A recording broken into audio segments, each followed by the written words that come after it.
भारत के संविधान का गला घोंटते हुए लोकतंत्र को पूरी तरह समाप्त करने की साजिश रची थी।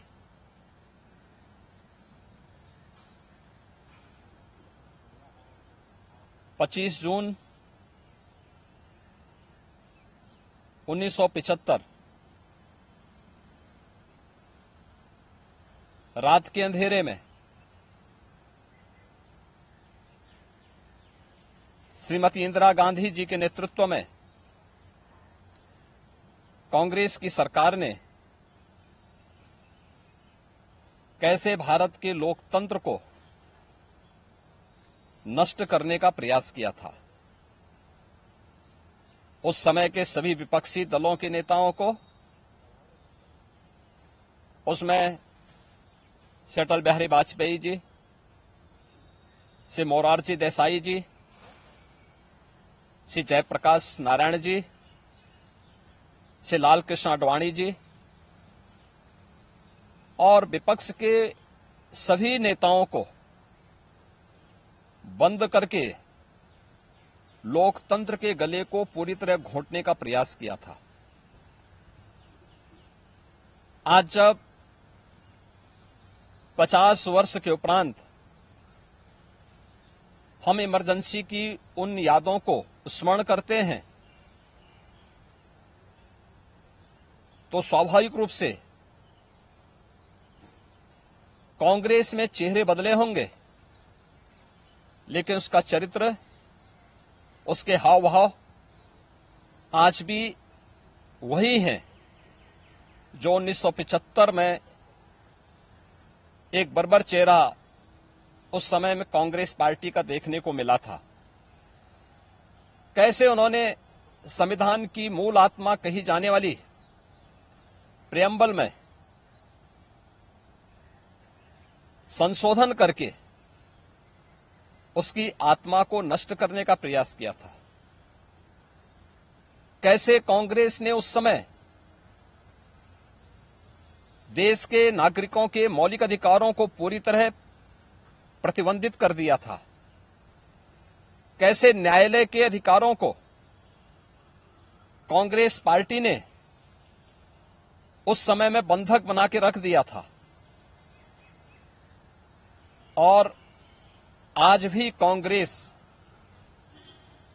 पार्टी में भले ही नेतृत्व बदला हो, लेकिन उसका चेहरा बदला हो, लेकिन चरित्र तो उसका आज भी वही है। ये लोकतंत्र की दुहाई देते हैं, लेकिन भारत के बाहर जाकर के भारत के लोकतंत्र को कटघरे में खड़ा करते हैं। भारत की चुनाव प्रणाली पर प्रश्न चिन्ह खड़ा करते हैं। भारत के बाहर जाकर के भारत को और इसके लोकतंत्र को कोसते हैं। भारत के अंदर हर चुनाव की प्रक्रिया में बाधा पैदा करके ईवीएम पर अपने अकर्मण्यता का दोष थोपने का प्रयास करते हैं। एक तरफ कांग्रेस का यह तानाशाही पूर्ण रवैया, जिसने आज से नहीं या 1975 में ही नहीं, आजादी के तत्काल बाद संविधान अंगीकार करने के मात्र 2 वर्ष के अंदर ही देश के संविधान में संशोधन करके धारा 370 को उसमें जबरन डाल करके देश के अंदर देश की अखंडता को चुनौती देने वाली धारा 370 को डालने का प्रयास किया था। इसके उपरांत भी समय समय पर कभी मीडिया पे को प्रतिबंधित करके, कभी अन्य तरीके से प्रत्यक्ष और अप्रत्यक्ष रूप से लोकतंत्र के सभी स्तंभों को कमजोर करने का प्रयास किया था। 1975, 25 जनवरी 1975 उसकी पराकाष्ठा के रूप में इस देश ने और दुनिया ने देखा था। 1975 की इमरजेंसी की घटना की 50 वर्ष पूरे हो रहे हैं। 1975 में देश के लोकतंत्र को बचाने के लिए, संविधान को फिर से बहाल करने के लिए, नागरिक अधिकारों की रक्षा करने के लिए जिन लोगों ने जेल की यातनाओं को सहा था, जिन लोगों ने उस कालखंड में लोकतंत्र के लिए अपना सर्वस्व न्यौछावर करने का कार्य किया था, हमें आश्चर्य होता है कि उनकी वर्तमान पीढ़ी उसी कांग्रेस की गोद में बैठ करके देश को फिर से कांग्रेस की तानाशाही और लोकतंत्र विरोधी, संविधान विरोधी तंग दायरे की ओर धकेलने का कुत्सित प्रयास कर रही है। कांग्रेस आज भी उसी रास्ते पर चल रही है और उसी का परिणाम है। जहां भी कांग्रेस नेतृत्व की सरकारें हैं, उनका रवैया, उनकी कार्यप्रणाली, उनके द्वारा किए जाने वाले कृत्य इस बात के उदाहरण प्रस्तुत करते हैं। उनके जो सहयोगी हैं, बंगाल में टीएमसी है, केरल के उनके सहयोगी हैं, या तमिलनाडु के उनके सहयोगी हैं, या कांग्रेस नेतृत्व की सरकारें जहां कार्य कर रही हैं, उनकी कार्यपद्धति को आप देखें। जो लोग जनता को गुमराह करके संविधान के नाम पर संसद की कार्रवाई को बाधित करने का प्रयास कर रहे हैं, वे लोग कभी अपने गिरेबान में भी झांक के देखें। क्या उन्होंने सही मायने में संविधान का पालन किया था? क्या ये सच नहीं कि देश की संसद में कांग्रेस के एक वरिष्ठ नेता ने वहां पर जिस प्रकार का आचरण किया था, एक बिल को संसद के फ्लोर पर ही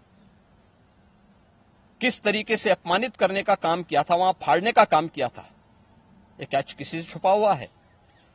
या अन्य अनेक ऐसे कृत्य जिसने लोकतंत्र को कमजोर किया है और लगातार देश के लोकतंत्र को कमजोर कर रही है, ये सभी कांग्रेस के वे कृत्य हैं जिसके लिए कांग्रेस को यह देश कभी माफ नहीं करेगा। कांग्रेस पार्टी को और कांग्रेस की इस तानाशाही में प्रत्यक्ष और अप्रत्यक्ष रूप से सहभागी बने उन सभी राजनीतिक दलों को भी, जिनका उदय ही देश के अंदर कांग्रेस के खिलाफ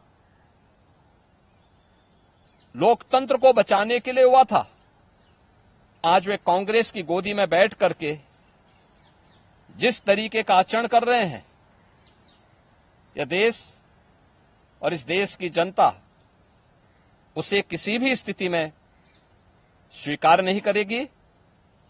कांग्रेस को और कांग्रेस के इन सभी सहयोगियों को, जिन्होंने लोकतंत्र को कमजोर किया है, संविधान के प्रावधानों को समय समय पर मानने से इनकार किया है, इसके लिए आज इमरजेंसी की 50 वर्ष पूरे होने पर इन्हें देश की जनता से माफी मांगनी चाहिए अपने इस कृत्य के लिए, और अपने न केवल चेहरे को बल्कि चरित्र को देश के संसदीय लोकतंत्र के अनुरूप ले जाने के लिए अपने आप को